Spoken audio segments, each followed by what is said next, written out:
حي على الفلاح.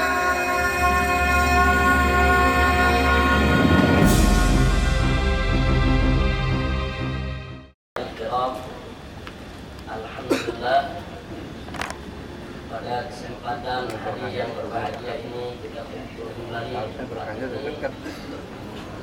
Mudah-mudahan punya kita di tempat ini menjadi penyebab turunnya rahmat, barakah dan maghfirah dari Allah Subhanahu wa taala. Mudah-mudahan akan bisa menambah wawasan pengetahuan kita dan kecintaan kita kepada Allah dan Rasulnya. Amin ya rabbal alamin. Pada hari ini saya ingin menyampaikan satu berita yang kurang menyenangkan dan sangat memprihatinkan, khususnya bagi mereka yang konsen terhadap perjuangan Islam. Bagi mereka yang tidak konsen terhadap perjuangan Islam, mungkin bagi mereka tidak ada masalah. Tapi bagi perjuangan Islam ini satu pukulan, di mana kemarin Kementerian Dalam Negeri mengeluarkan SK pencabutan seluruh perda anti miras yang ada di berbagai daerah se-Indonesia. Jadi semua perda anti miras yang selama ini sudah diperjuangkan oleh para habaib dan ulama serta oleh gerakan Islam di berbagai daerah, dengan keluarnya SK tersebut, maka dalam tempo waktu 14 hari ke depan sudah harus dicabut atau dibatalkan secara otomatis dan tidak boleh diberlakukan lagi. Nah, dari hitungan kita di seluruh Indonesia ini yang kita sudah berhasil menggolkan perda anti miras itu lebih dari 300 perda. 300, bahkan hitungan terakhir 351 perda. Ada perda anti miras di Tangerang, perda anti miras di Indramayu, perda anti miras di Sukabumi, di Cianjur, di Bandung, kemudian banyak daerah-daerah lain di Makassar dan seterusnya. Jadi kita perjuangkan selama bertahun-tahun dengan susah payah. Ternyata dihapusnya cuma dengan selembar kertas. Dalam waktu cuma 1 menit tanda tangan selesai. Kita sudah knock-out. Nah, ini makanya tadi saya katakan ini satu berita buruk buat kita semua, dan ini juga sekaligus merupakan tantangan. Karenanya hari ini di tempat ini usai zuhur nanti akan ada rapat darurat DPP FPI beserta utusan beberapa ormas untuk menyikapi persoalan ini. Jadi kita nih umat Islam maunya gimana? Apa maunya diam saja, nonton, biarkan saja itu minuman keras merajalela di mana-mana? Atau kita mau protes, tapi protesnya bagaimana? Atau kita mau lebih dari sekedar protes? Sebab perda anti miras ini merupakan bagian daripada perjuangan syariat. Kalau perda anti miras ini dengan sekejap mata begitu aja kemudian dibatalkan seenaknya dengan selembar kertas dari Kementerian Dalam Negeri dengan dalih, dengan alasan bertentangan dengan Kepres yang pernah dikeluarkan oleh pemerintah pada tahun 97. Artinya Kepres itu produk Orde Baru. Jadi ada Kepres di zaman Soeharto di tahun 1997 tentang pengendalian minuman keras, di mana minuman keras dengan kadar prosentase di atas 30% alkoholnya itu hanya boleh dijual di hotel berbintang. Tapi kalau yang kadar alkoholnya 15% ke bawah boleh dijual di warung-warung. Nah, jadi itu keputusan presiden. Nah, karena perda ini tingkatnya di daerah, secara tatanan hukum Republik Indonesia, perda yang tidak boleh bertentangan dengan hukum yang lebih tinggi. Karena perda ini melarang peredaran miras, sementara Kepres yang lebih tinggi membolehkan peredaran miras, maka secara tataran hukum, menurut Kementerian Dalam Negeri, produk hukum yang lebih rendah harus dibatalkan demi hukum. Tapi satu hal yang Pak Menteri lupakan, bahwa sebetulnya yang bertentangan dengan hukum yang lebih tinggi bukan perda, tapi justru Kepresnya. Karena kalau ada keputusan presiden yang mengizinkan daripada peredaran minuman keras, maka dia berarti bertentangan dengan produk hukum yang lebih tinggi, yaitu landasan ideal dan konstitusional Republik Indonesia, Pancasila dan Undang-Undang Dasar 1945, yang secara tegas menjunjung tinggi nilai-nilai luhur ketuhanan. Nah, kalau ini ditafsirkan secara benar, berarti bangsa Indonesia ini sudah sepakat mendirikan negaranya atas dasar nilai-nilai luhur ketuhanan. Sehingga segala produk undang-undang yang membenarkan suatu pemahaman atau perbuatan yang bertentangan dengan nilai-nilai luhur ketuhanan berarti bertentangan dengan landasan ideal dan konstitusional Republik Indonesia.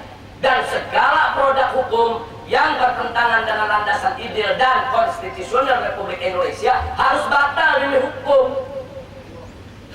Berarti Kepres itu yang mestinya dibatalkan karena bertentangan dengan landasan ideal dan konstitusional Republik Indonesia.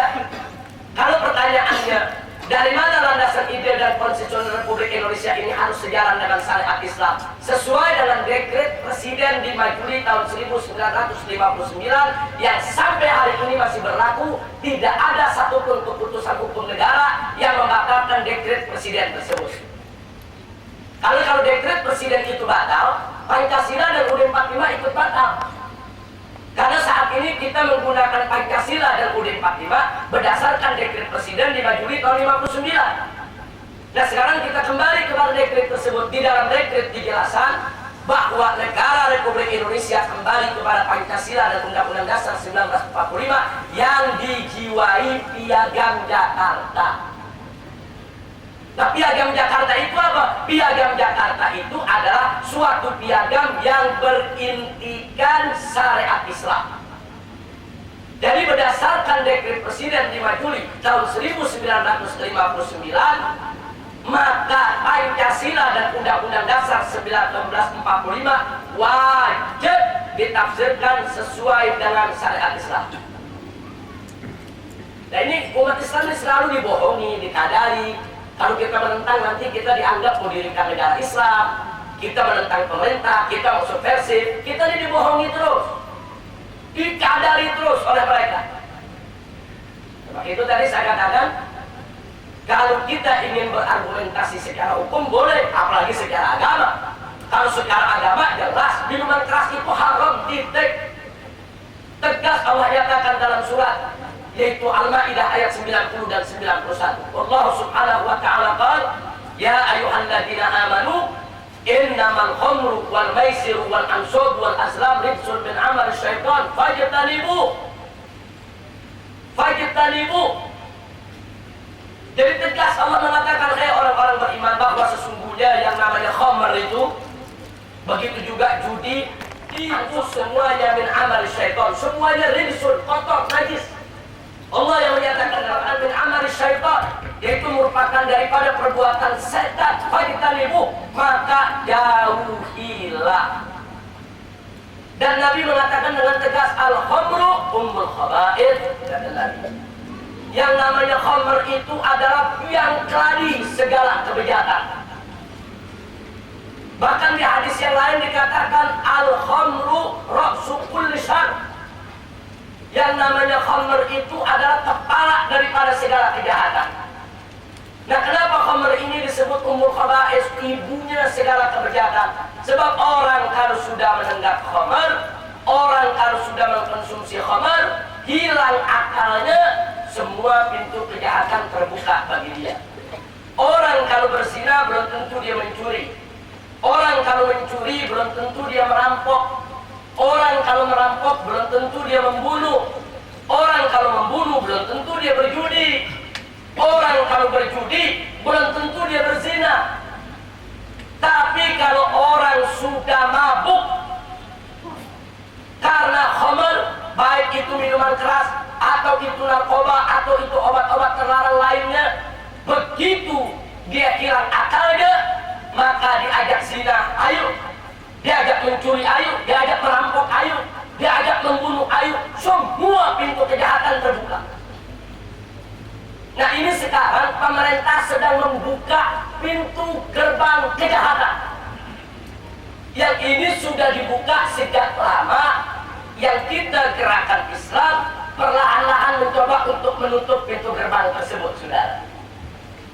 Kita sudah lama minta kepada Presiden dari zaman Soeharto supaya Kepres tentang pengendalian minuman keras tahun 97 dibatalkan. Tapi tidak didengar. Akhirnya kita berjuang lewat bawah. Bagaimana pemerintah-pemerintah daerah yang cinta kepada masyarakatnya untuk mengeluarkan perda. Perda itu disetujui, saudara, yang namanya perda. Itu bukan hanya yang tanda tangan wali kota atau bupati, itu disetujui oleh DPRD.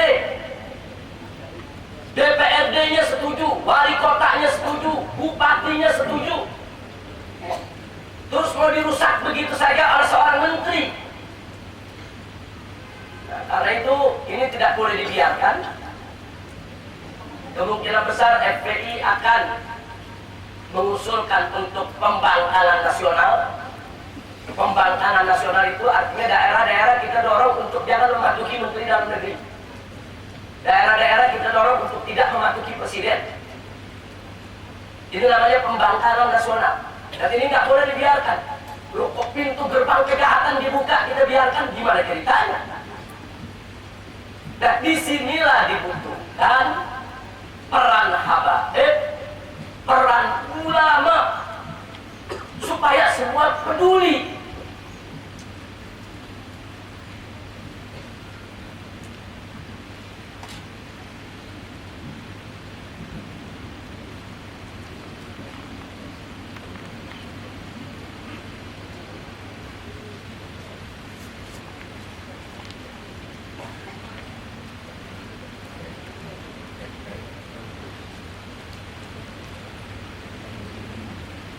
Jadi saya ulangi sekali lagi, disinilah dibutuhkan peran habaib, peran ulama, peran pondok-pondok pesantren, peran majelis-majelis taklim. Bagaimana supaya pemerintah itu tidak sewenang-wenang, tidak seenaknya dan semaunya untuk membuka pintu maksiat di negeri yang mayoritas berpenduduk umat Islam ini. Di Indonesia masih jumlahnya 88,7%. Jadi jumlah kita bukan sedikit. Bohong kalau ada mengatakan Indonesia umat Islamnya cuma 80% atau 70%. Pertumbuhan kita masih cukup pesat, jumlah kita masih sangat banyak. Di negara yang mayoritas muslim sebesar ini, kok bisa-bisanya pintu maksiat dibuka selebar-lebarnya dengan undang-undang, dengan SK, dengan peraturan-peraturan? Ada apa dengan negeri ini?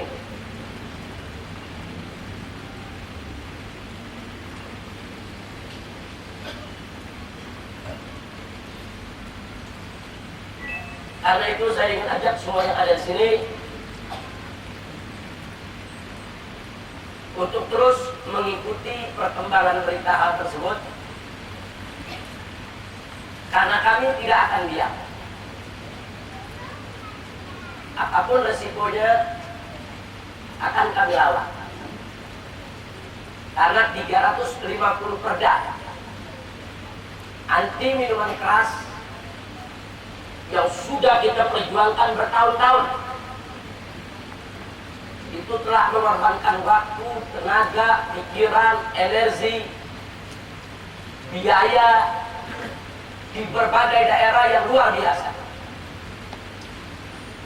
Dan alhamdulillah dari berbagai daerah, khususnya Indramayu, itu MUI dan ulama serta santri sudah mulai turun ke jalan.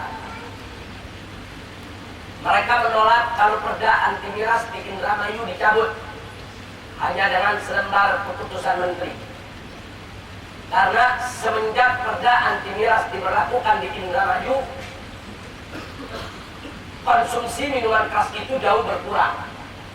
Karena tidak ada tempat-tempat yang berani menjual minuman keras secara terbuka. Kalaupun ada yang berani menjual, itu akan sangat-sangat tertutup dan rahasia sekali. Dan kami dari FPI akan kami gerakkan semua daerah untuk lawan. Tidak boleh ada perda anti miras yang dibatalkan oleh pemerintah. Saya bertanggung jawab apapun resiko perjuangannya. Apakah itu dikatakan melawan kepada pemerintah, apakah dikatakan melawan kepada keputusan presiden atau keputusan menteri sekalipun, karena umat Islam tidak boleh kita biarkan mereka ini didolimi.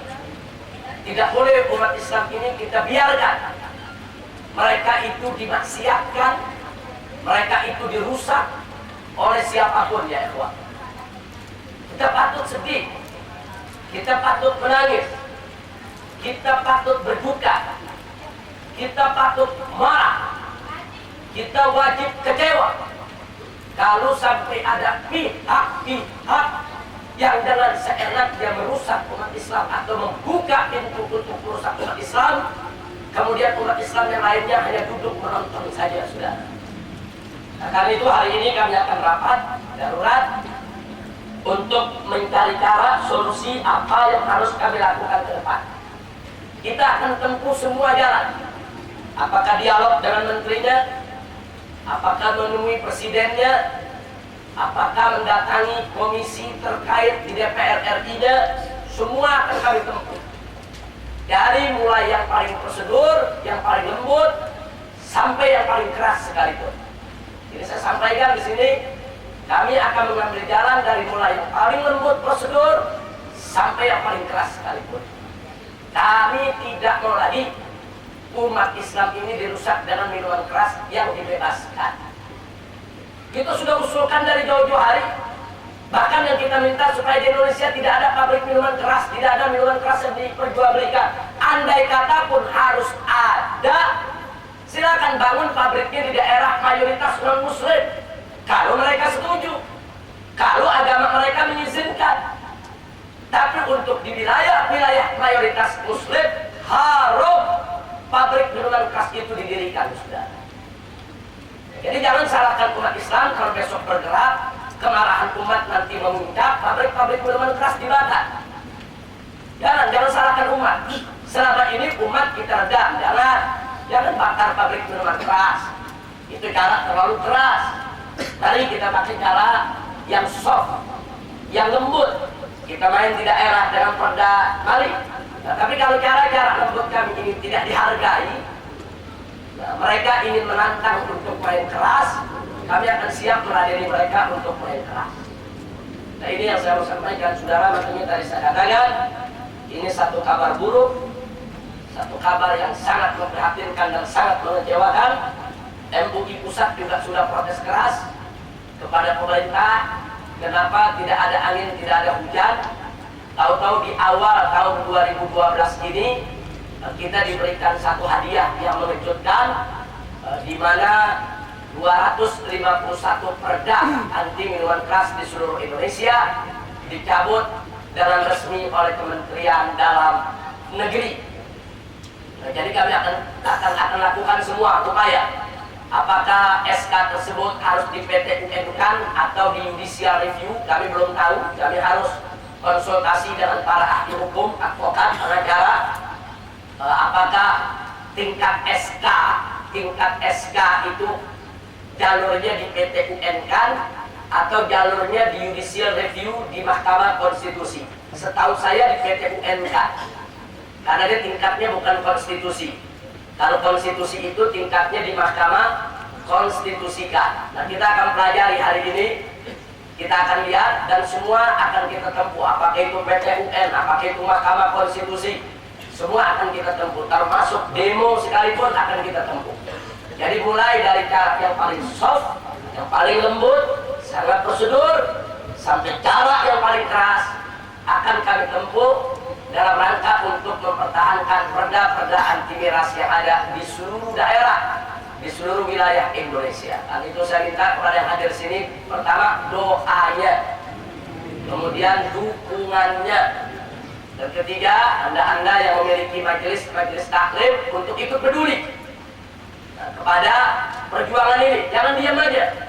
Anda yang selama ini punya akses dekat dengan presiden, bisikin presiden. Yang punya akses kepada menteri, dekat dengan menteri, kasih tahu menterinya.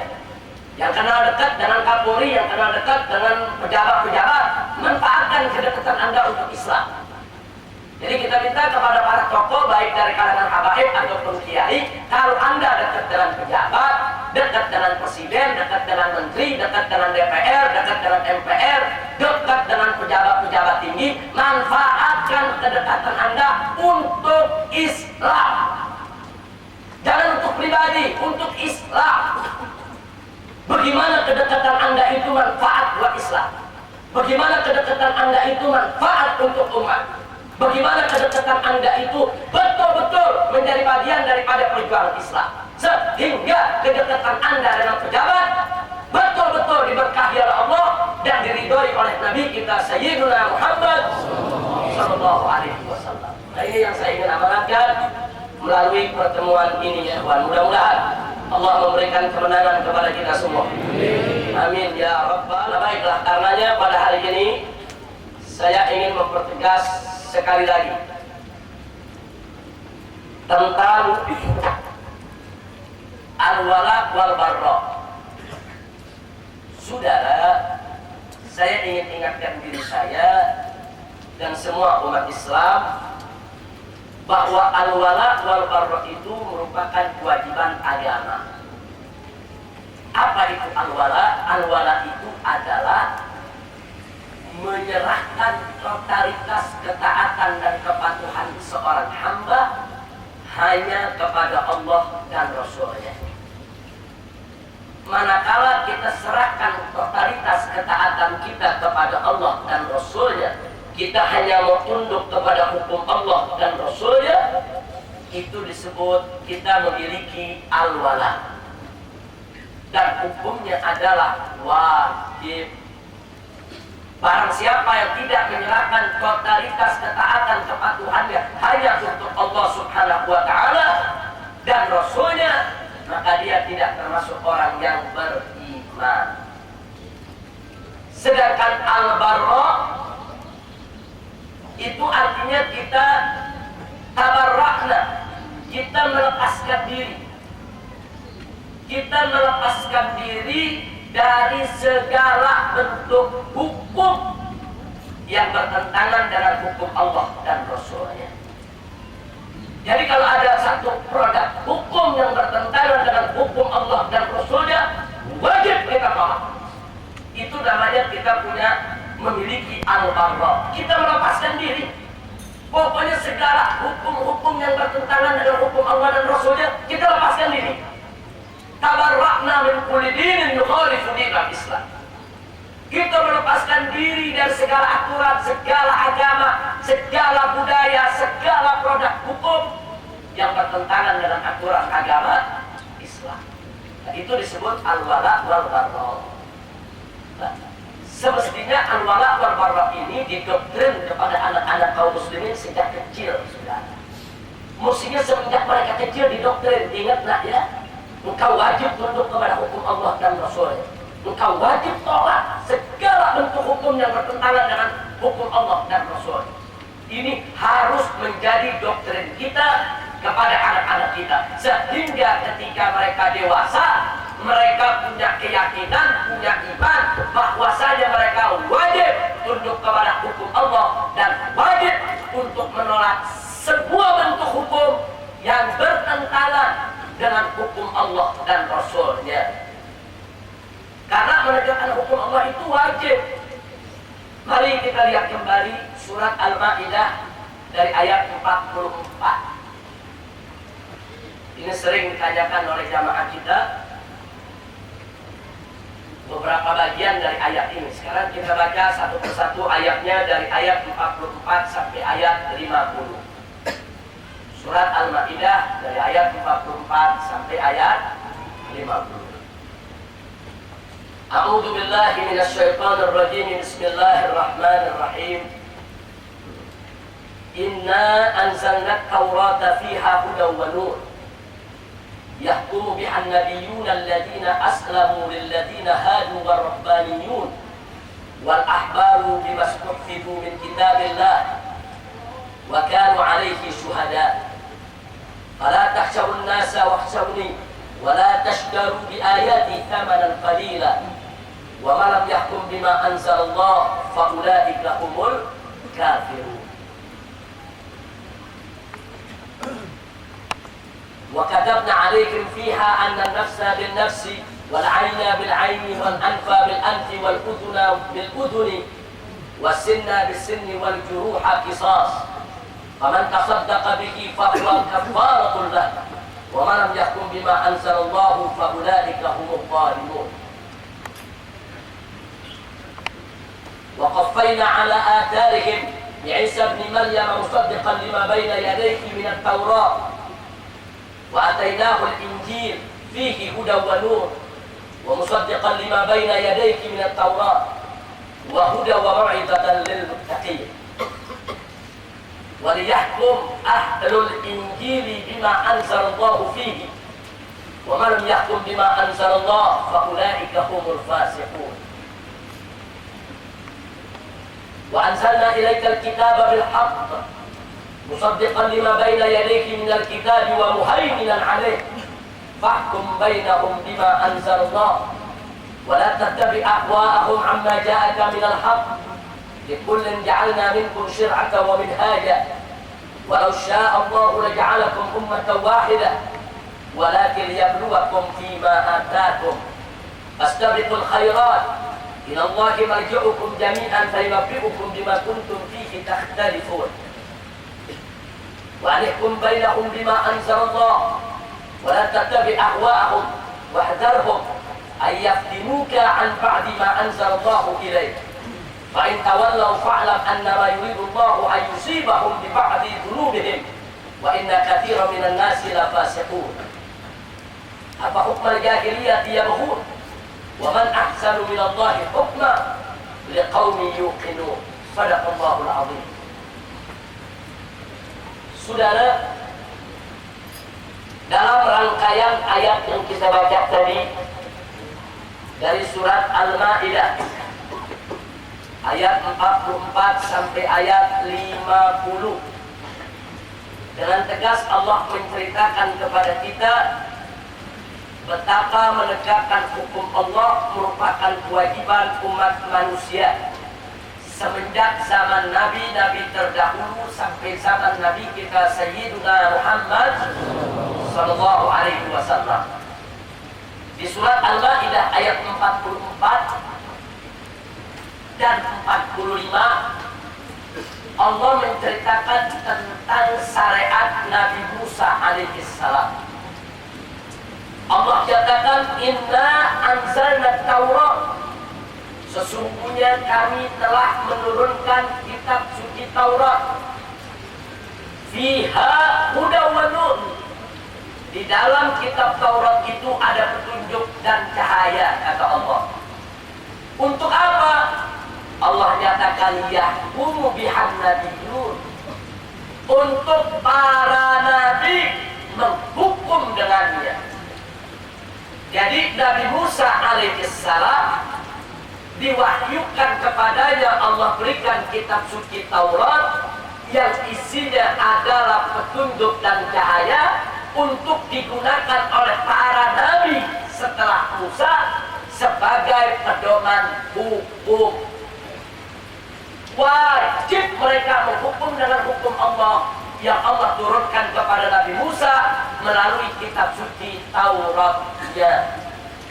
Di ayat 44 ini, di akhir ayat, Allah menyatakan wa man yahkum bima anzalallah, barang siapa yang tidak menghukum dengan apa yang telah diturunkan Allah, fa ulaika humul kafirun, maka mereka adalah orang-orang kafir.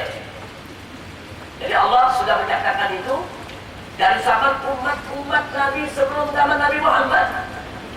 Jadi menegakkan hukum Islam itu bukan hanya kewajiban umat Nabi Muhammad, tidak. Semua umat para nabi wajib menegakkan hukum Allah. Nah kemudian di ayat 45-nya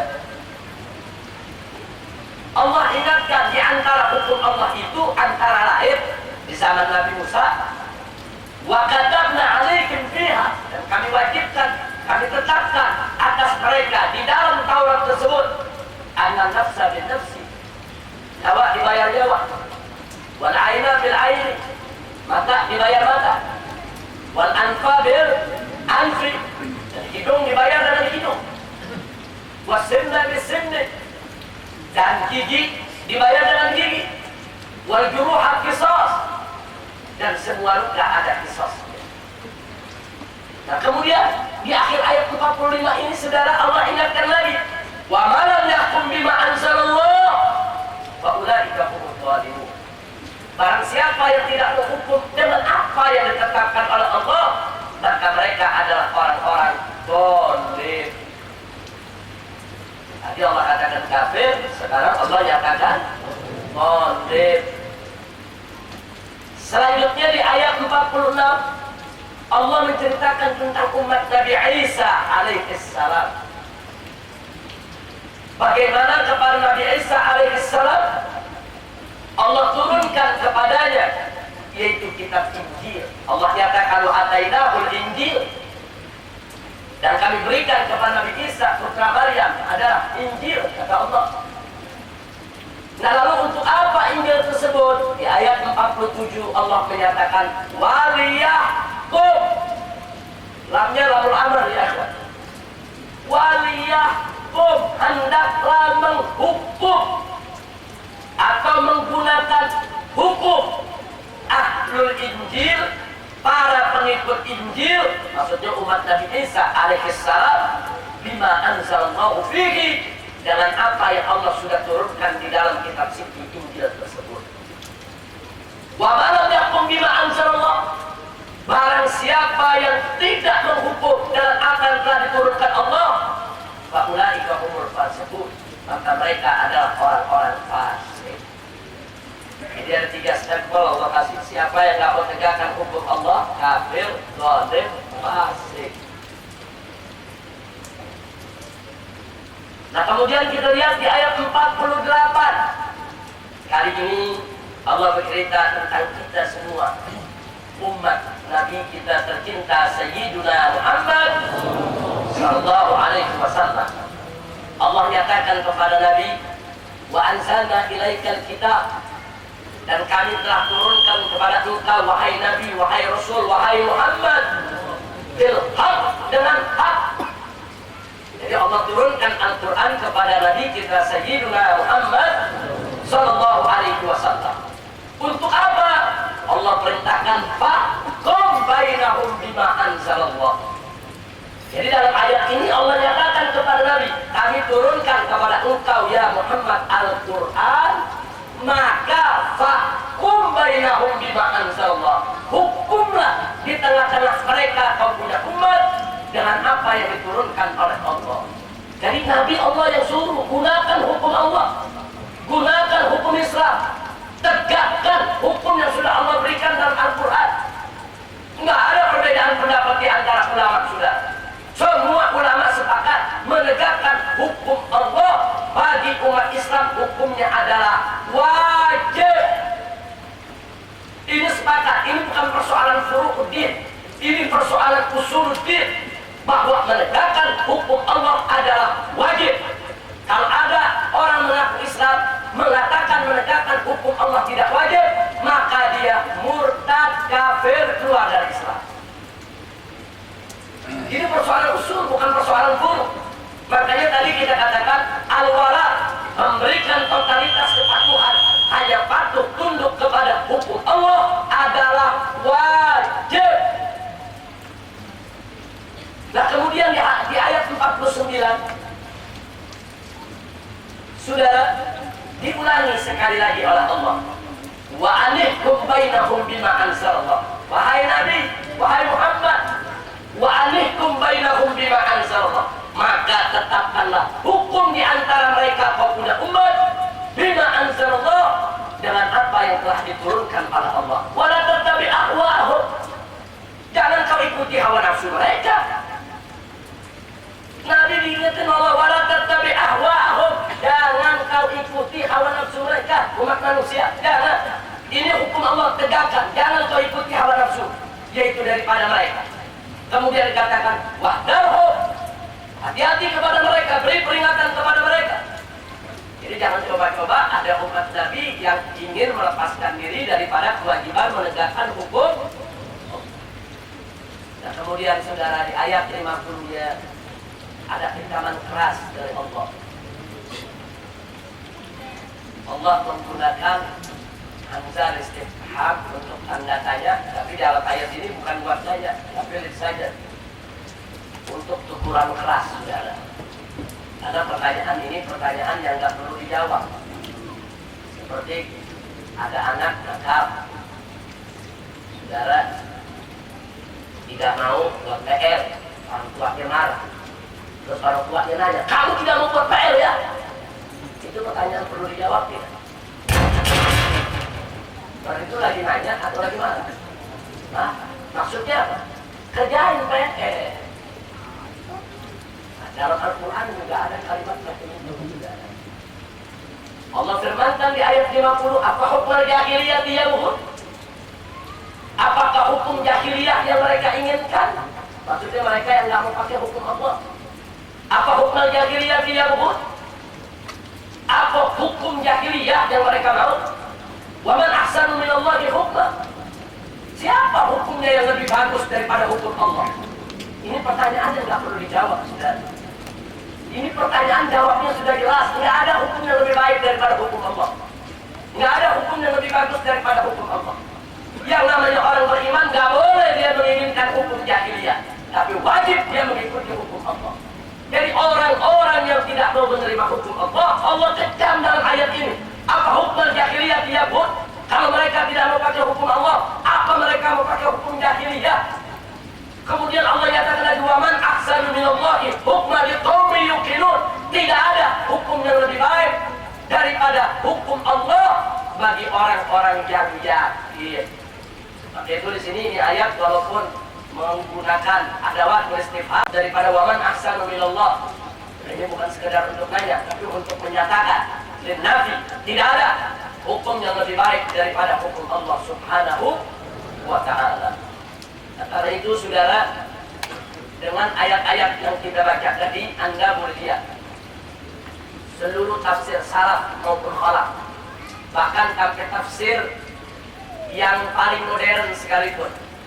Kita boleh lihat di Indonesia ada tafsir Al-Azhar, Al-Azhar, yaitu tafsir daripada almarhum Buya Hamka. Tegas, Buya mengatakan barang siapa yang tidak mau menegakkan hukum Allah, maka mereka adalah fasik, kafir, zalim.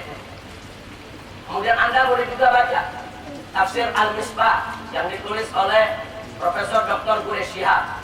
Tegas beliau mengatakan pada saat menafsirkan ayat ini, silakan Anda buka. Beliau mengatakan barang siapa yang mengatakan ada hukum yang lebih baik dari hukum Allah, mereka kafir, fasik, zalim. Makanya tadi saya katakan ini nggak ada perbedaan di antara ulama, ya kawan. Dari dulu sampai sekarang bahwa menegakkan hukum Allah itu adalah wajib. Nah sekarang kita bicara tentang hukum Allah. Apa yang dimaksud dengan hukum Allah? Yang dimaksud dengan hukum Allah adalah apa saja aturan yang Allah turunkan untuk manusia, baik berkenaan dengan akidah, syariat maupun akhlak. Jadi semua aturan Allah itu merupakan bagian daripada hukum Allah yang wajib untuk kita taati. Sehingga kalau kita bicara hukum Allah dalam ayat ini, tidak hanya terfokus kepada hukum pidana Islam, tidak hanya terfokus kepada hukum potong tangan pencuri, hukum rajam bagi zani muhson, hukum cambuk bagi zani ghair muhson dengan pengasingan 1 tahun. Tidak hanya terbatas kepada pidana saja, tapi mencakup seluruh aturan hukum Allah.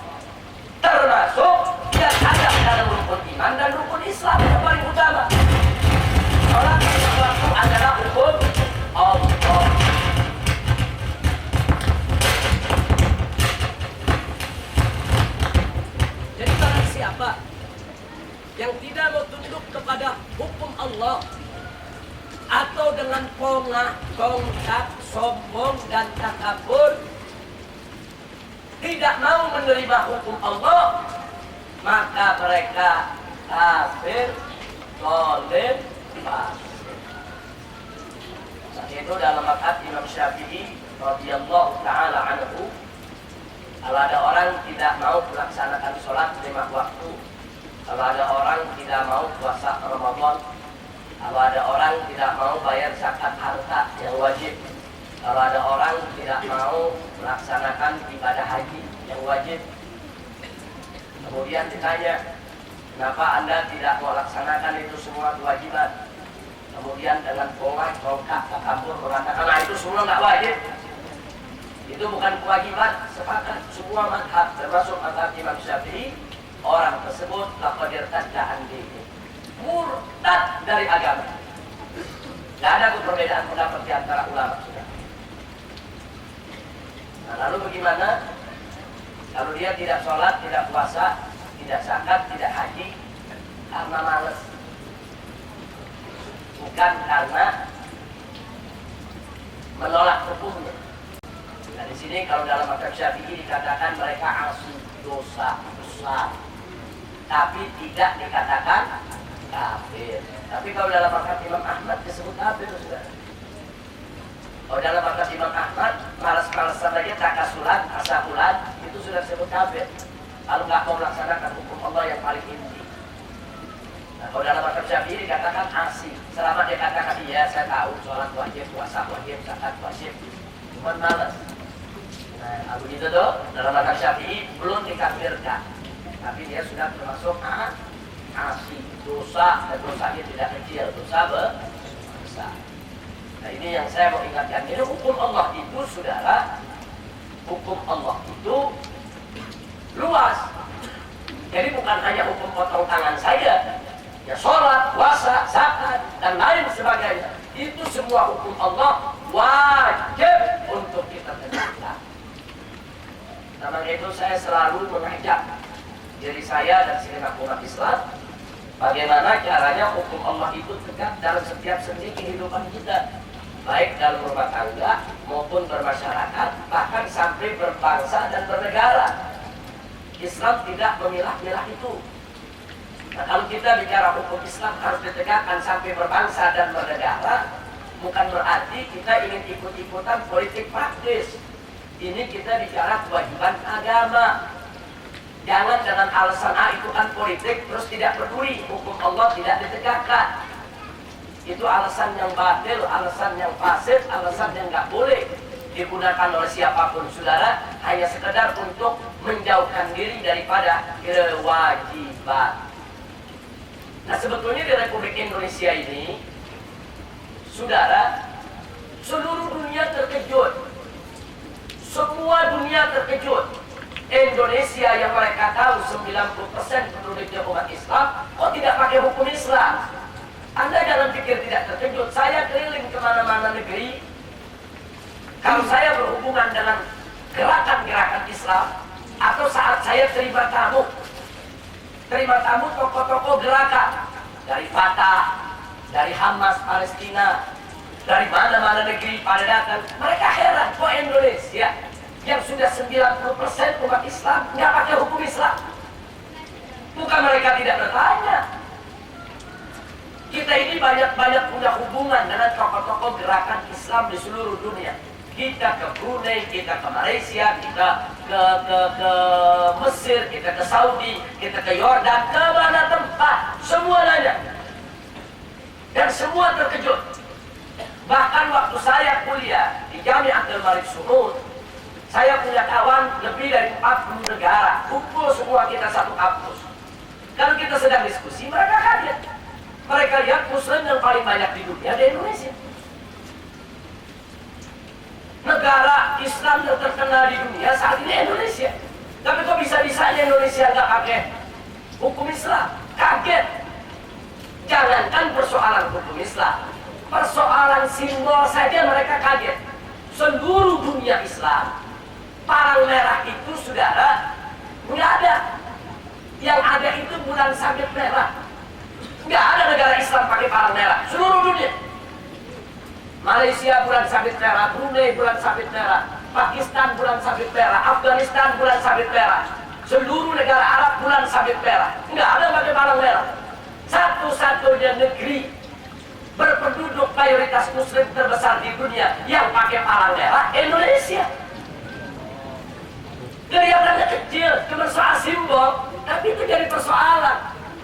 Semua kawan-kawan kita dari berbagai negeri yang tokoh-tokoh pergerakan nanya, kok Indonesia pakai palang merah? Padahal bulan sabit merah diakui oleh PBB, diakui oleh WHO, diakui oleh dunia.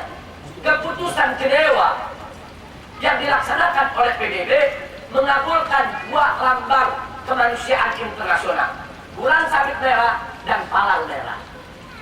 Jadi yang sudah pakai bulan sabit merah nggak boleh pakai palang merah, yang sudah pakai palang merah nggak boleh pakai bulan sabit merah. Lalu kenapa Indonesia pilih palang merah? Ini siapa yang bermain, saudara? Kalau kita protes sekarang apa dibilang? Anda terlalu fanatik, Anda terlalu kolot. Nah jadi itu negara-negara lain apa terlalu fanatik?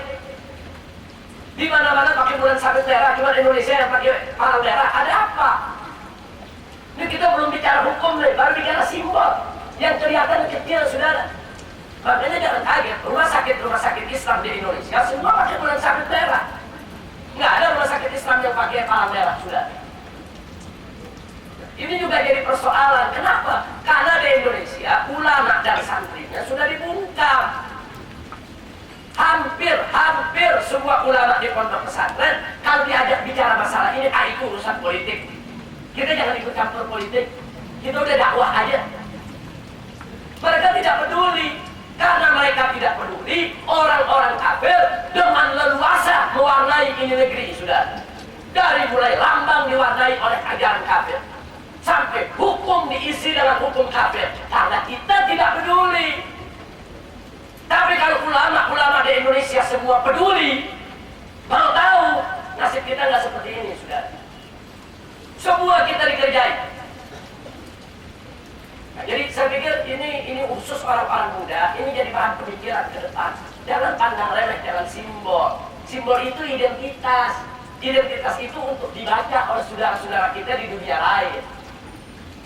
Makanya kadang-kadang kita lihat, saudara, saya heran, Anda tahu Israel satu-satunya negeri di dunia yang lambang kemanusiaannya tidak mau palang merah, tidak mau bulan sabit merah.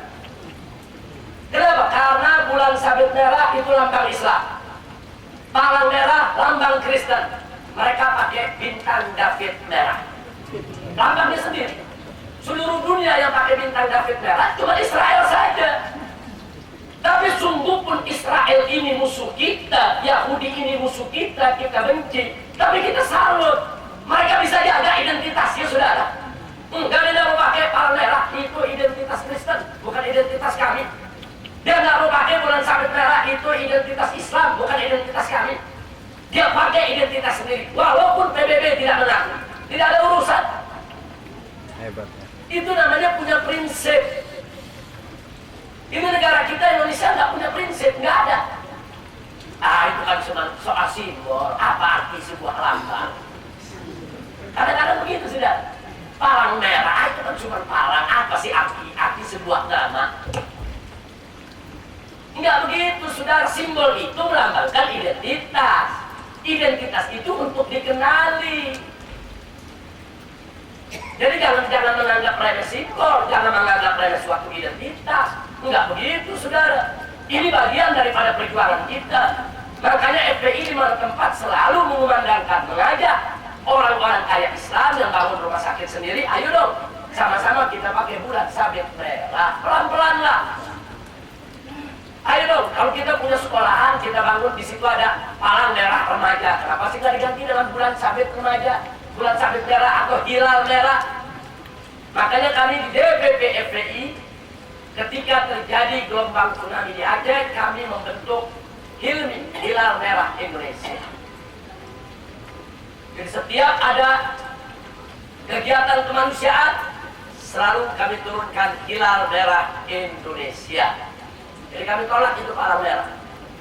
Nah ini sebagai contoh saja, saudara. Makanya saya ingatkan, Karena di negeri kita habaibnya, kiainya, ulamanya, pesantrennya tidak kompak. Ya begini nasibnya. Kita dengan kita diadu terus. Sunni dengan Sunni diadu, apalagi Sunni sama Syiah. Sunni sama Sunni aja diadu.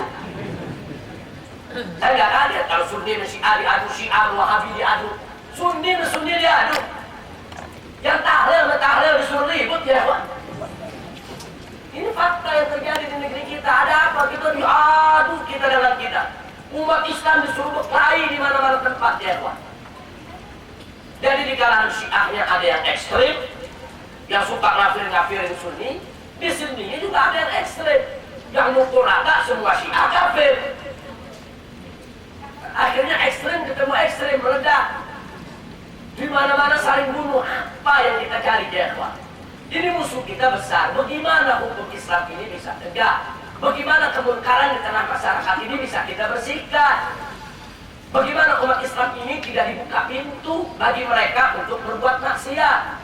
Bagaimana supaya di Indonesia tidak ada tempat pelacuran, tidak ada tempat perjudian, tidak ada pabrik minuman keras, tidak ada peredaran narkoba, tidak ada apapun yang bisa merusak daripada yaitu tatanan nilai-nilai moral atau norma-norma agama kita. Sekarang RUU anti pornografi, porno aksi sudah disahkan, sudah dijalankan, Pak. TV makin hari makin luar biasa. Kita lihat ya, Pak. Saya kemarin 1 minggu ada di Malaysia. Baru pulang kemarin sore. Saya lihat acara-acara di TV Malaysia tidak seperti seronok seperti acara di negeri kita.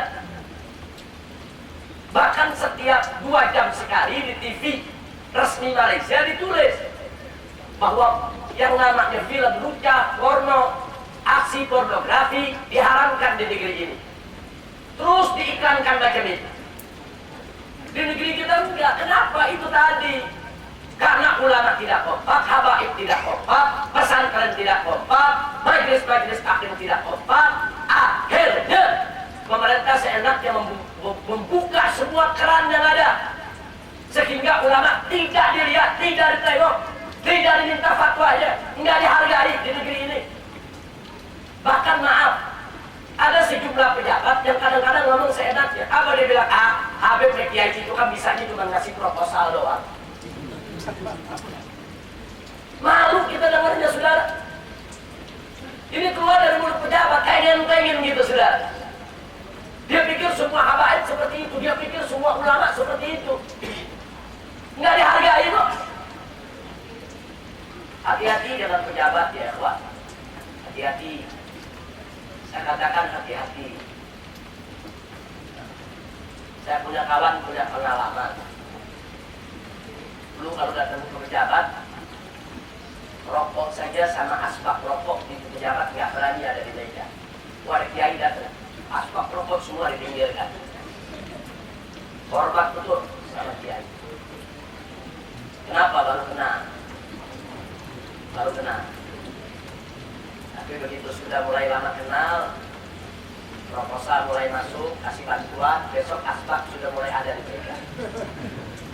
Mulai berani ngerokok depan kiai. Tadinya enggak, asbak aja nggak boleh ada.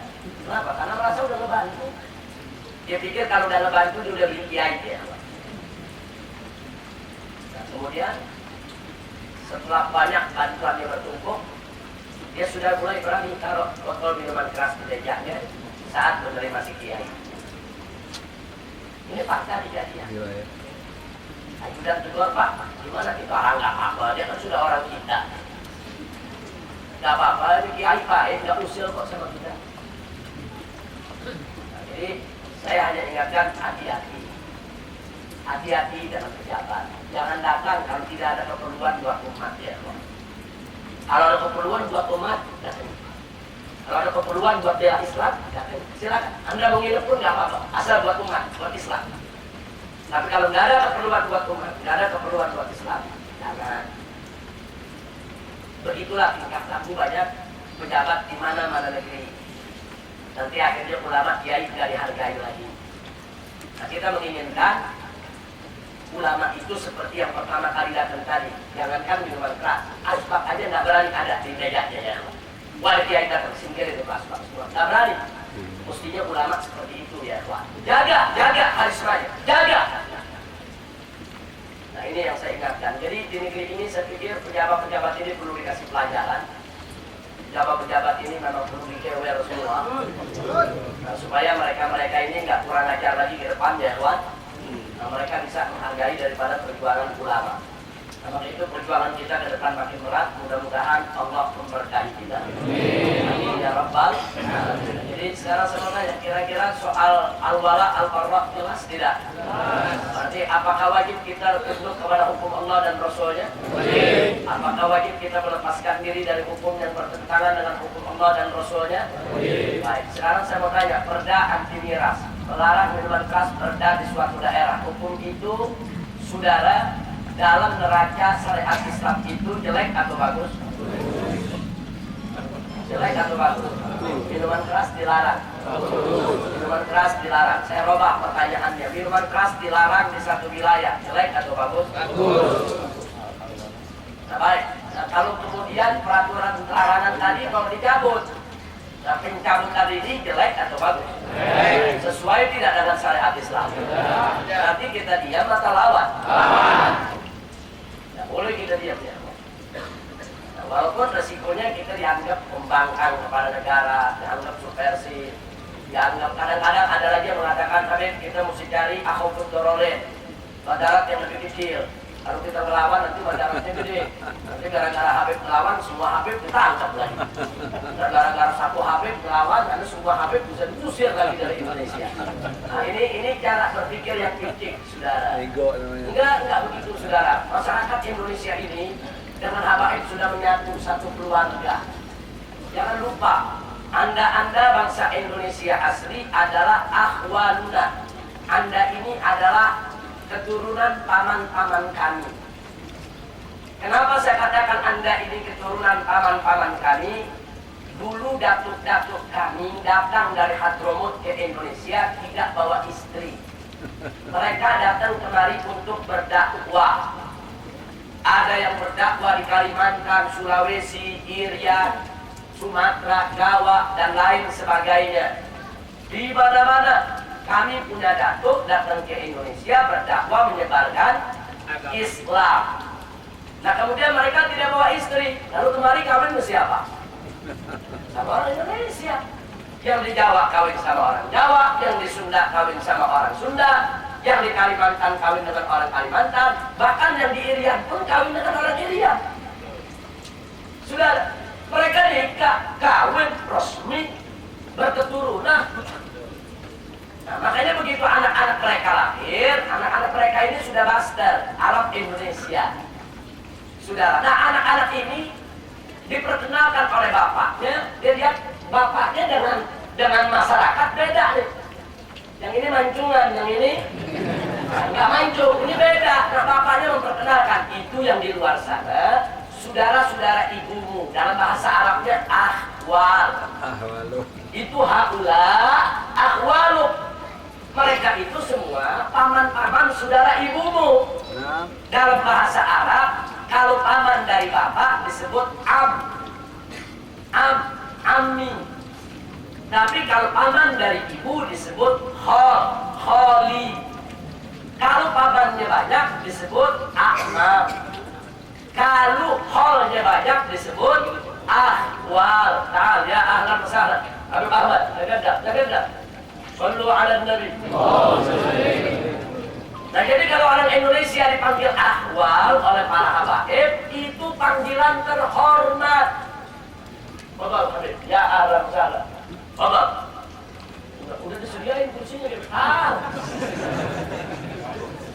Sallu ala Nabi. Udah disediain kursinya Habib, Masya Allah. Ahlan wa sahlan. Bapak Habib. Nah, jadi kalau orang Indonesia dipanggil ahwal oleh para habaib, itu bukan penghinaan, itu penghormatan. Saya mau tanya Anda semua, kalau Anda dipanggil paman, menghina atau menghormati? Paman dipanggil, bagaimana nggak indah? Habaib panggil Anda paman. Orang-orang Indonesia dipanggil habaib ahwal, paman. Masya Allah, itu penghormatan. Itu menunjukkan satu, sudah terjadi pembauran. antara habaib dengan masyarakat Indonesia. Kedua, sudah menunjukkan keakraban, persaudaraan, kekeluargaan. Nah, maka itu nggak bisa. Jadi habaib itu di Indonesia nggak perlu khawatir. Gara-gara Habib satu jadi masalah, oh nanti semua habaib dimusuhi. Enggak. Sebab orang Indonesia keluarga kita juga. Nggak ada tuh orang Indonesia yang berpikir macam itu, kecuali yang dipengaruhi oleh kaum liberal, yang rasis dan fasis. Betul. Tapi kalau kaum santri yang ngaji ke pesantren, nggak ada diajari untuk musuhi habaib, nggak ada, saudara. Jadi nggak usah khawatir, apalagi kalau Habibnya ditangkap gara-gara berjuang buat Islam, nggak usah khawatir. Jangan ketakutan yang berlebihan, satu Habib ditangkap nanti semua Habib dicurigai, enggak. Tapi betul itu pernah terjadi di zaman Belanda, betul. Makanya di zaman Belanda ada kampung Arab. Kenapa ada kampung Arab? Itu Belanda yang buat. Arab-Arab yang dianggap ekstrem dikumpulin. Satu kampung diawasi, diangkat satu kapten Arab untuk mengawasi. Kenapa? Supaya gerak-geriknya itu terkontrol. Sebab bangsa Arab waktu hidup di Indonesia dicap oleh Belanda sebagai pemberontak provokator yang suka dorong-dorong bangsa Indonesia untuk melawan Belanda. Makanya mereka di kota-kota. Nah karena itu sebagian bangsa Arab yang nggak mau dimasukkan dalam kampung-kampung Arab ganti nama. Ada yang ganti nama jadi Raden Singodinegoro, ada yang ganti nama jadi Diponegoro, dan lain sebagainya. Kenapa? Untuk menghindarkan diri jangan sampai mereka dikotakan. Bahkan Jamiatul Khair begitu dibangun tahun 1901 minta izin kepada Belanda, tahun 1905 baru dapat izin. Itu pun dibatasi, tidak boleh buka cabang di luar Batavia, tidak boleh.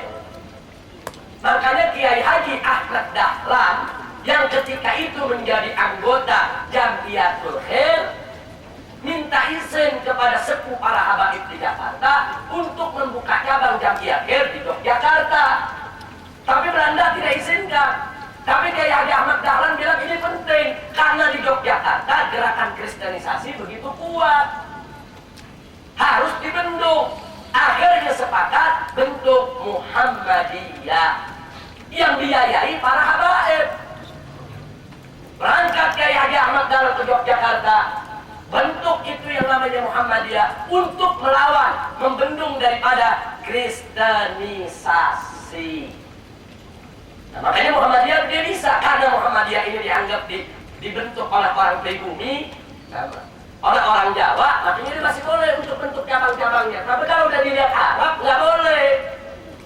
Itu dulu di zaman Belanda. Tapi kalau zaman sekarang model begitu lagi, ini bukan zaman Belanda. Maka itu para habaib tidak perlu ragu. Tegakkan syariat, Anda tidak perlu khawatir. Kalau Anda jadi masalah dalam negara, Anda tidak usah khawatir saudara-saudara Anda, habaib yang lainnya akan diganggu. Tidak. Ini negara harus diselamatkan, nggak boleh dibiarkan. Nah, ini yang ingin saya sampaikan. Jadi saya ingatkan sekali lagi kepada para habaib, kita di Indonesia bukan numpang. Kita di Indonesia ini bukan pendatang, bukan. Kita ini penduduk pribumi Indonesia. Kita lahir di negeri ini negeri kita. Kalau kita anggap Indonesia ini kita numpang, namanya orang numpang, malas ngebetulin, saudara. Kita nggak kontrak di sini, tidak. Loh, nenek-nenek kita orang Indonesia kok, kontrak dari mana? Ini negeri kita, habaib mesti ikut berperan. Perbaiki ini negeri kita. Orang kakek-kakek kita ikut berjuang, ikut angkat senjata lawan Belanda kok. Jangankan cerita kakek-kakek, saya punya bapak aja diseret oleh Belanda. Ditangkap, dimasukkan ke Kalimalang sana, mau dihukum mati. Malam akhirnya terjadi pemberontakan di penjara bersama dengan pasukan daripada Kiai Haji Nur Ali, berhasil meloloskan diri, jebol itu penjara, keluar lolos, kemudian dirawat oleh orang Bekasi. Jadi kita belum cerita yang kakek-kakeknya lagi, saudara. Nah, jadi ini saya mau ingatkan bahwa habaib dengan bangsa Indonesia sudah satu keluarga, sudah satu masyarakat. Oke, jadi anda kalau ada disebut oleh habaib akhwal, jangan tersinggung. Itu ucapan penghormatan. Anda disebut paman. Luar biasa. Jadi jangan mau diadu domba. Nah, mudah-mudahan Allah memberkahi kita semua. Jadi saya minta semua yang ada tolong didoakan agar perjuangan ini diberkahi oleh Allah dan mudah-mudahan Allah berikan kemenangan. Jadi di sini ada Habib Ahmad Aidit, ya ahlan wa sahlan Habib. Kita barusan habis ngebahas ini Habib tentang berita duka Habib. Karena Kementerian Dalam Negeri mencabut 251 perda anti minuman keras di seluruh Indonesia. Nah, jadi kalau ini kita biarkan 2 minggu lagi semua perda tidak berlaku, berarti semua minuman keras boleh masuk ke setiap daerah di Eropa, termasuk Sumeneb, Pamekasan, di Madura, di Sampang yang sudah ada perda itu semua dibatalkan begitu saja oleh Kementerian Dalam Negeri. Saya pikir ini saja yang harus saya sampaikan karena pada zuhur nanti saya harus memimpin rapat darurat nanti jam 1 di tempat ini untuk menyikapi apa yang harus kami ambil langkah, bagaimana cara membagi tugas, langkah apa dulu yang mesti kami tempuh, apakah dialog dulu, apa surat dulu, apa delegasi dulu, apa demo dulu, atau bagaimana, wallahu a'lam, tergantung hasil musyawarah nanti daripada pimpinan FPI maupun beberapa ormas lainnya. Saya pikir